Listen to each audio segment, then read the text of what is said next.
Now we can see a new world coming into view. A world in which there is the very real prospect of a new world order. Webster Griffin Tarpley is an accomplished geopolitical analyst and historian. Among his scholarly works are the unauthorized biographies of George Herbert Walker Bush and Barack Hussein Obama. Since Bush, the elder, made his speech at the United Nations back in September of 1990 talking about the New World Order, I think I've become confused about what's actually going on in the world.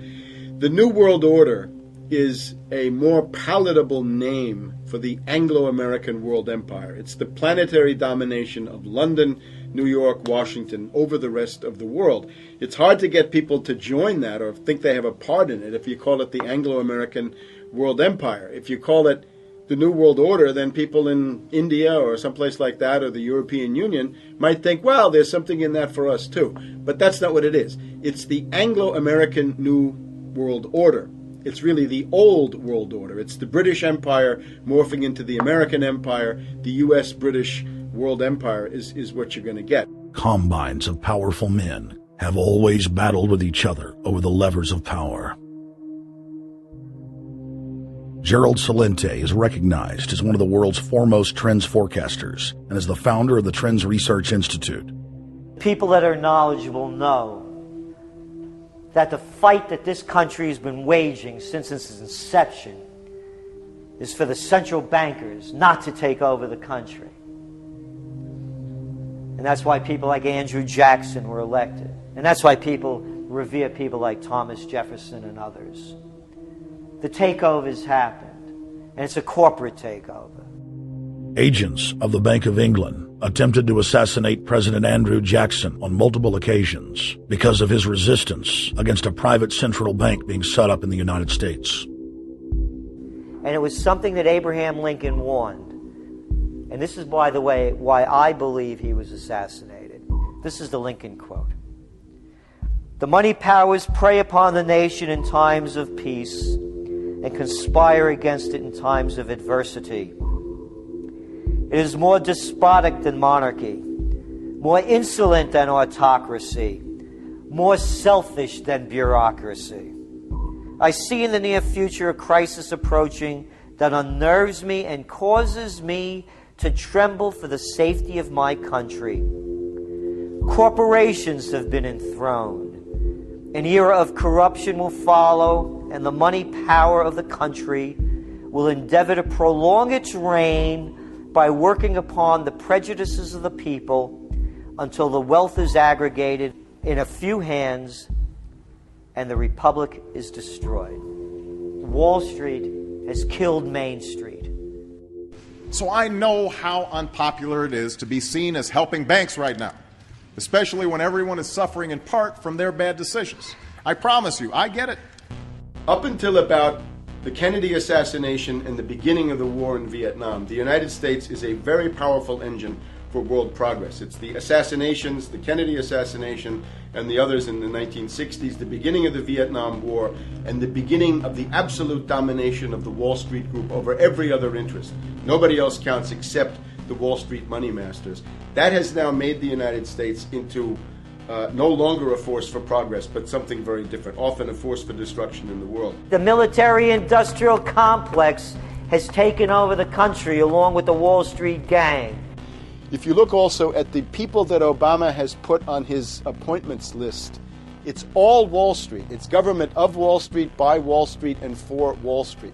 There's nobody from heavy industry. There's nobody from the auto sector, nobody from Silicon Valley, nobody from big oil, nobody from defense, no labor, no women, no retirees, no small business, nothing. It's pure Wall Street. The only people who have a voice in Obama's councils are Wall Street finance oligarchs. That's all there is. Nobody else counts for anything under Obama. It's the most extreme Wall Street administration we've ever had.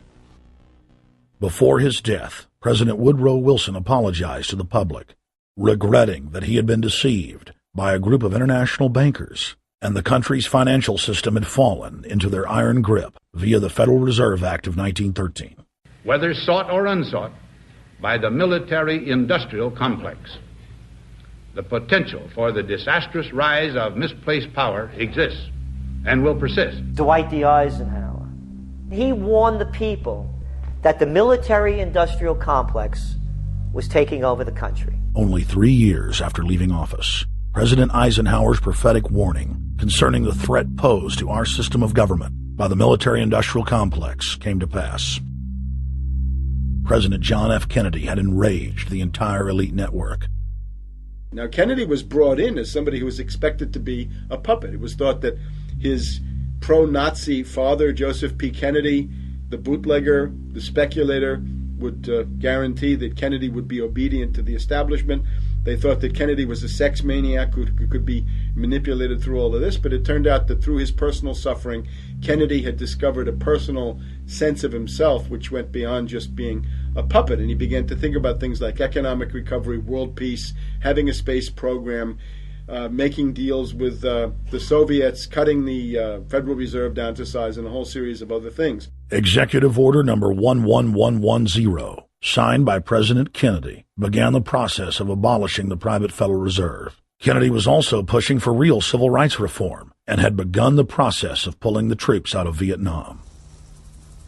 The last time you had an actual president was Kennedy. The oligarchs took swift and decisive action.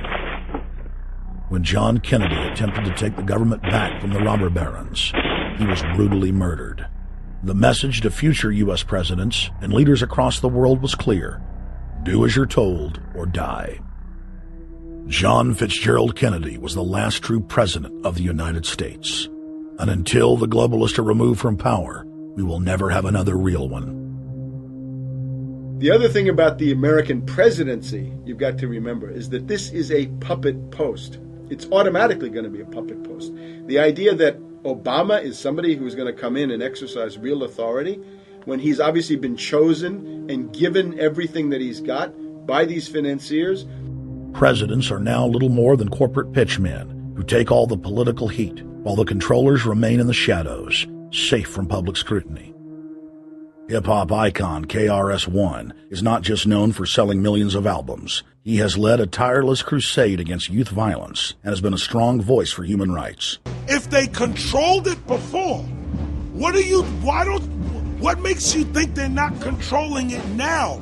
The country was on a verge of revolution. They threw a black man up. Now we like this. They give him the money, they give him the bundling, they give him vote fraud, they give him the media whores, they give him goons, they even have elected officials making threats to put people in jail if they criticize Obama in public. All of this is the mark of a puppet. And that means that he is a puppet, actually more of a puppet than anybody else, more of a puppet than Mrs. Clinton would have been, even more of a puppet than McCain. He's the maximum puppet that we've had certainly since Jimmy Carter. They put a black face on the New World Order, and now we all happy